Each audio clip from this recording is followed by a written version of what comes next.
Ladies and gentlemen, welcome to Dr. Doctor, the show where no topic is too hot or too cold. Whether it's politics, religion, relationships, entertainment, or everyday life, you will be hearing from the experts. This show is not for the faint of heart or the faint of mind. But if you want to be inspired, you have come to the right place. And now, prepare to be enlightened as we introduce the host of Dr. Doctor, Dr. Peter Tassi, and his close advisor, Dr. Fooch.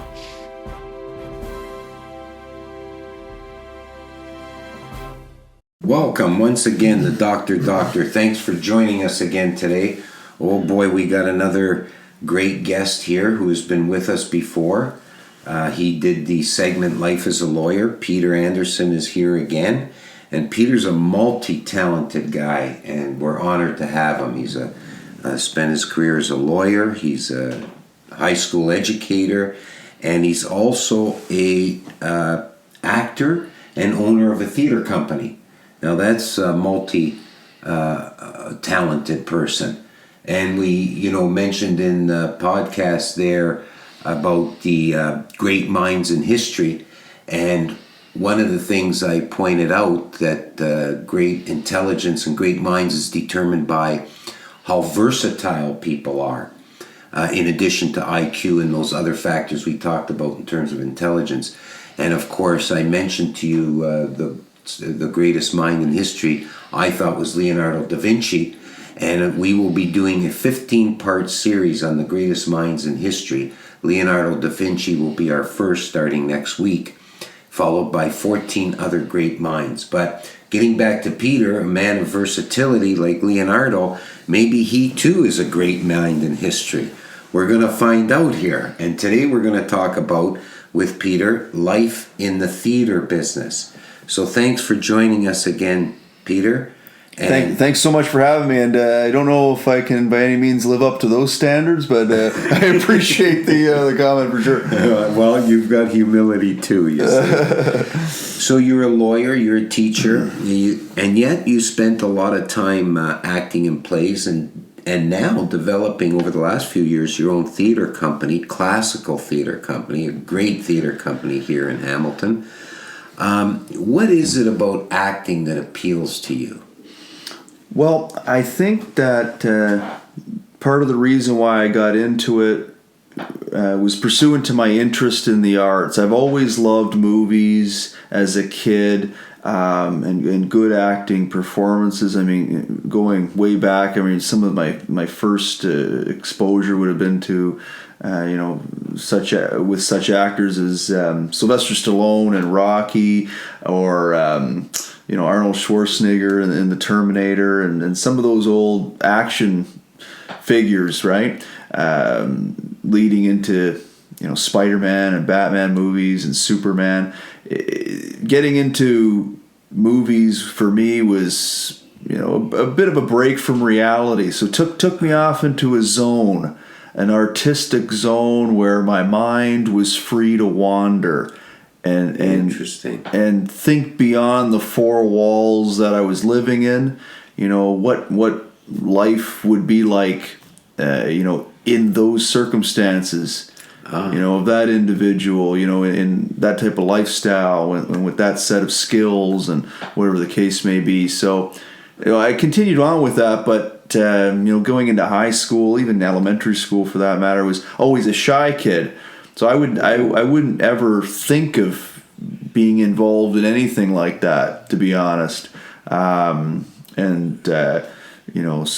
the acting and the exposure to theater really came in university years, where I tried a play for the first time. It was a play on Galileo, the life of Galileo, and from there I just then couldn't stop doing it and wanted to explore all the avenues of the theater. But it's that break from reality, really, that not that reality is always such a bad thing, but you can get a bit bored. You can get a bit stagnant in your circumstances. Yes, absolutely. So why not jump to the 17th century and become someone of that era and time, or a medieval times warrior, or from 400 years ago, a Shakespearean tragic hero. I mean, to me that's fun. Yeah, that's amazing. That you point out there an escape from reality, and you look at what a beautiful and productive way to escape reality, because a lot of people will use drugs to escape reality, or turn to all kinds of addictions, alcohol, sex, or something. And that's amazing, to escape reality, and yet you're living in reality in that you're reenacting a character in history sometimes, or a time period. But it's a whole different world you're going into. Yeah, exactly. Now, do you find it difficult having the careers you have, and then at the same time, it's kind of your night work, isn't it? The theater business. Like, it's for someone who works full time, in your case, whether it's law or education, then to do acting. How do you balance those two, and having a family? Like, that's got to be very challenging. Well, yeah. So years ago, before the kids came along, I've got small kids at home, 10 and 12 now. But before that period, I was able to indulge in any play or any time that I wanted. So I started off just looking for production companies in the Hamilton area, Burlington, toward Toronto, that were putting on plays that I wanted to be involved with. And it didn't matter what time of year that they were going on. The focus was the right play and the right character, and I would audition for it and see what happened from there. But of course, as life became more busy as the years went on, I couldn't freewillingly do that as much. So that's what led me into opening up my own theater company, to be able to control the timing, particularly of the play, and managing the rehearsal schedule, the type of play that would be produced, and the type of character that I would be involved with. I was able to limit all of that control to myself, which works for someone with a busy schedule. Right. So that was the reason you started your theater company. That's right. So that you can have control over when you can work and what kind of plays you can do. You make all the choices. Do you still freelance, where you will audition for other companies, or do you stick with you? Because I know your theater company's done a lot of productions, and they're great. Are you kind of basically tied to that exclusively, or do you still freelance a bit? Not necessarily. I always keep my eye open, and I'm tapped into the theater world, so to speak, where I get notices of auditions and plays that are being produced in the upcoming season and so on. So I'm always tapped into what's going on, and when there's an interesting play, I will take note of it and look to not only what play it is that's being produced by what company, but the timing and when it is. And if it's the wrong time of year, where I know that I'm going to be too busy, for example, with my kids' hockey program, then I don't bother auditioning for it. If it's being produced towards the spring or the summer, then I will look at that as a possibility, provided that I don't already have something in the works for that part of the season. Right. Because I don't want to be juggling too much at any given time. Right. And as I'm sure you can appreciate, when I want to put a play on in the spring or summertime, I want to front load the work as early as possible. So I start thinking about that months in advance, and that often excludes other possibilities during that time. I see. Absolutely. So really, it depends, but you got to really dedicate yourself when you have a theater company. That's right. What do your kids and your wife think of you being in the theater world? Well, probably my daughter understands it more than my wife or my son, because she has an interest in theater and the music, and she appreciates, why and how the work is involved in that, and the time commitment and the value that you get in that process and the production of a show. She understands it. My son's into sports. He doesn't get it. And the wife is into other things and not that theater stuff. Yeah, it's hard. It's hard for, me having spent many years in the entertainment business. It's hard for friends and family to really understand this kind of burning passion inside you. And it could be a part-time burning passion. Burning passion doesn't mean you have to be doing it all the time. We mentioned Da Vinci. He didn't paint day and night. It was a burning passion, but he didn't do much of it. And but it's something you've got to fulfill. And people that aren't in that world, even your loved ones, it's hard for them to understand that. It's hard for people to. But it's great that you can mentor your daughter who does have that interest. That's a beautiful thing. For sure. Would you say that of all your passions in life, family excluded, in terms of careers and jobs, is the acting in theater your greatest passion? That's maybe a difficult question to answer. I think perhaps not necessarily only the acting, but the overall production aspect of a play, yes, which would involve some directing capacity, the production capacity, bringing the elements together, casting the actors, finding the props, setting up that stage that you're to perform on. All of those elements coming together to combine into that overall project of having a production, a play that's going to be performed over a 2-week period, for example. I mean, that experience is the driving artistic force, and acting is a significant element of that. Right, I see. Yeah, that would be like almost being like a CEO of a major company where you've got 100 different aspects. There's all these moving parts, and you got to bring it all together as a theater owner and a theater director, and all the roles you have to play. It's fascinating. I've gone to a number of your plays over the last few years, and they're fantastic. You do a great job of bringing it all together. And sometimes I sit there and marvel because you can see all the work you put into it, and how this guy who has a family and a career outside of the theater can do all of this. And it's really inspiring to see you work. What would you say is that the most inspiring thing or rewarding thing for you, owning a theater company, is seeing everything come together and then bang, it's performed? I would say so, for sure. It's almost equivalent to, if you're a painter painting a picture and it's building up to that moment that you look at it and you say, it's complete now. I don't have to work on it. It's done. I'll hang it on the wall. Or the writer of a story or a book or a novel having completed that piece.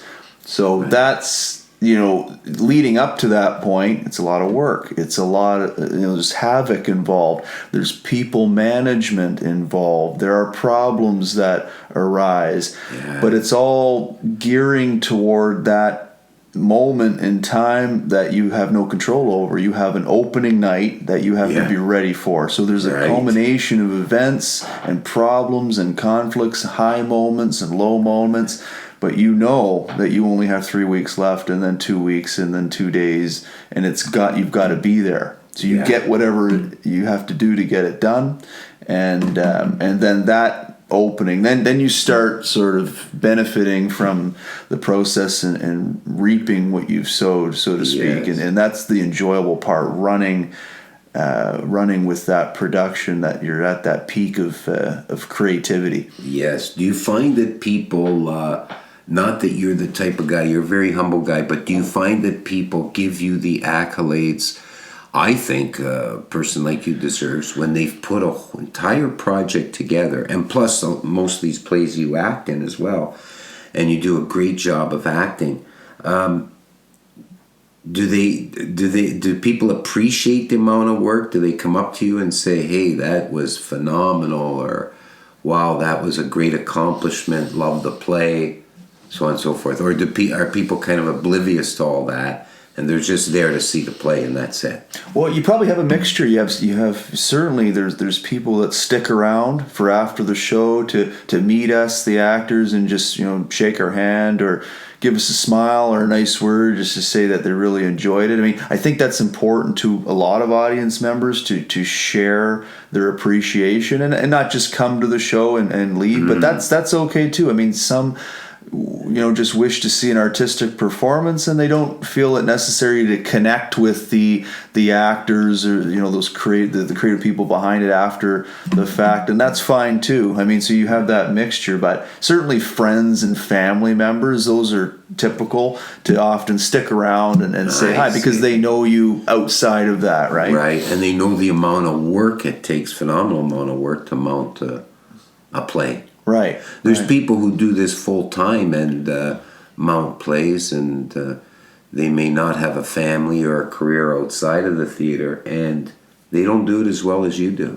Oh, appreciate that you enjoy it. I mean, that's what it's all about. All your plays is phenomenal. The commitment. It's obviously that it's more than just mechanical commitment you have to it. It's your heart and soul is into the projects you do. Have you ever done a play where you thought it was going to be great, and independent of your hard work and the great acting on stage by all the actors, independent of that, it just didn't work and you were shocked? No, I've never had that experience. You've never had that? No. Have you had the experience where you did all this work and everybody did good acting, so on and so forth, and you obviously won't do a play you don't think will work, but the play turned out way better than you thought? I guess in terms of what makes it turn out, really well, I think the way to frame it in my mind is to say that we do it for the purpose of trying to be as truthful and honest as possible. On one hand, okay, that the acting is genuine, that there's a genuine connection between us on the stage, as if that moment is happening for the very first time.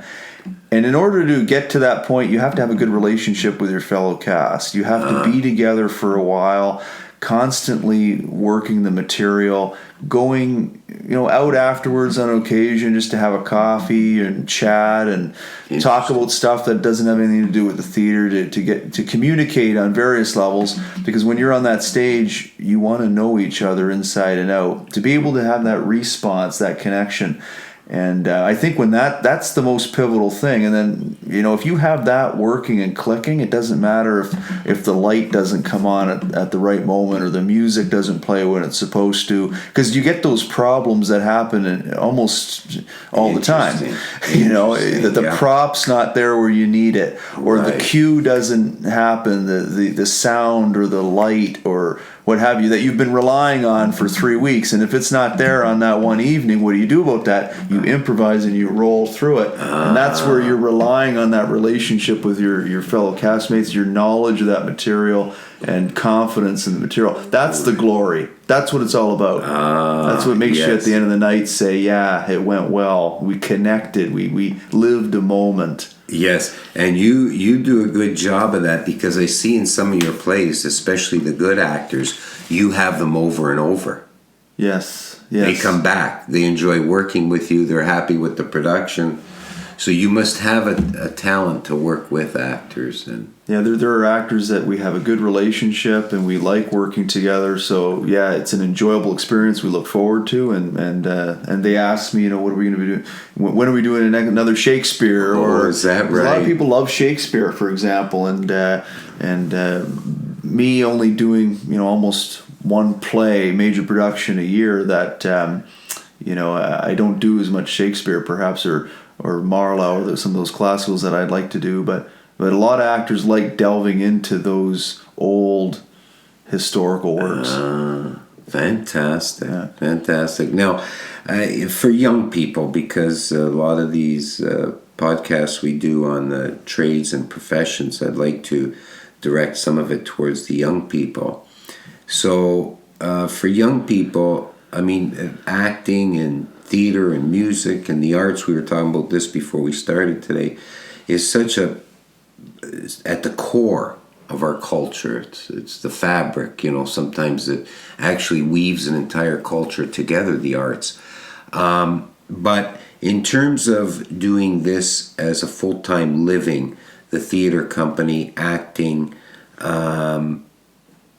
would you recommend it to young people? I would if the passion and the interest was there and the ability to do it. If the circumstances are right to be able to do it, because in order to act, for example, on a full-time basis as your exclusive job, you've really got to put a significant amount of time and energy into it, and you've got to be in a financial position to be able to do that, or at least willing to to live on a low income basis for a bit until it clicks and starts hitting. And I say that because the reality is, when you're doing it on a full time basis, you've always got to be ready on call for auditions. Right. You could go to 10, 15 auditions that you don't get the part, and you get the 16th. Yes. Audition happens, and boom, you got a project on the go. So there's that constant work at just landing jobs as an actor, and also you have to get into the union in order to get good full-time paying work. There's the actors union for movies. There's the actors union for theater, equity, association. And in order to get into the association, you need so many credits, which is based on experience working with professional companies. So that's a full-time dedicated effort, almost, just to get into the union. Just to get in, yes. And once you're in, you've got to be available. So the temptation is to work a side job to bring in money, but almost having that job where you can compromise it if need be to attend an audition or to engage in a play, right? Yes. That has to be a very flexible job. Yeah. You're called to go to another city, do an audition for anything, you got to go. That's right. So I see. Yeah, it's good to. It must be difficult for young actors in the theater or film or commercials or whatever they're doing, because they do have to balance that. They have to make enough money to survive, and at the same time have a job where it's flexible. And even when you mount plays, for example, let's go back to young people, let's say saying, I want to spend my time in the theater, have my own theater company. It's not really that profitable, is it? Or can it be? To me, honestly, it's never about the profit. I don't do plays really with that as a significant factor at all. It's about the art. It's about the creation of an artistic piece, the production of a piece that is going to rest in my memory years down the road. And sits on my website as a project that I've done. That's you're proud of, and that's you're a true artist. Reason. That's the reason artist. for it. Yeah, right. You're a true artist. I feel bad for, and having, like I said before, spending so many years, especially in the music business, I always saw consistently people just struggling to survive. But these were people that chose full time to do it. And it was burdensome, and I felt bad for them. But and I will add to that, though, if I can. I mean, that being said, there is a budget. You have to put that financial cap on it, and you've got to say to yourself, I've got to create a budget because there's money, there's costs that I have to put into this production. And what's the budget going to be? What's my projection of ticket sales that I expect to earn? If I do want to earn a profit, because we all have to survive, right? We need to earn a profit to pay our bills and to function and to live and to be able to do that next job. So, what's my budget going to be so that I keep my costs low so that I can tap into a bit of profit? And then there's always that business hat that you have to weigh those concerns, but you don't want those concerns to interfere with the artistic concerns and the creative element of it. Exactly. You've got to be able to part and parcel those elements. Yeah. Wow. What kinds of scripts do you look for your theater company when you decide it's time to produce another play? What kind of scripts is there certain kind, or are you open to everything? I know you like doing Shakespeare. Are there other kinds of scripts? Do you have your favorites or genres or? Well, my main interest, like you point out, is I do have a love for the old classic texts, the Shakespeare, Christopher Marlowe, of that era, the Shakespearean era, so to speak, because those plays are so rich in drama and the themes and genre of tragedy, and those are happen to be my favorite. Interesting. Genre or theme would be the tragic drama with elements of comedy that flow through it. But those aren't the only plays we've done. I mean, I've Macbeth and Hamlet are two of the perhaps Paramount plays that I've done of that genre and era. But we've also done. I worked on a fantastic play written by yourself, Padre Pio, a musical play. We did that in 2015, and that turned out to be a hit. I think I had more people come out for that play than any of my other plays. The interest level in seeing a play about St. Padre Pio I found to be a hugely popular event for a lot of people. We had a lot of people come out for that play, and it was the worst snowstorm in history for 2 weeks. Yeah, we did that January, February. Yeah, people still came out. Yeah, that was good. It's and unbelievable.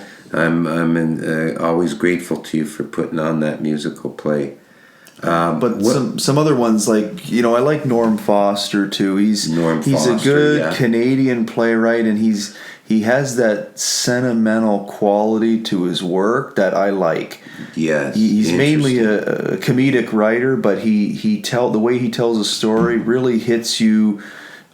Inside of a family going through a struggle, or a person who can't fall in love, or an individual who's depressed and trying to overcome something, but he's splicing it constantly with the comedic theme. So he writes very interestingly for me. I also like postmodern stuff, the artistic value of the non-traditional type of play. So that's almost like the opposite of the classical play. I remember wandering around one time on James Street in Hamilton. There was the Hamilton Fringe Festival going on, and I saw a play that was happening inside a little artistic building on James Street. And I walk into a guy who's put on by Trevor Kopp. He's producing a play. It's a mime play, and Beethoven and other classical music playing in the background as he's miming out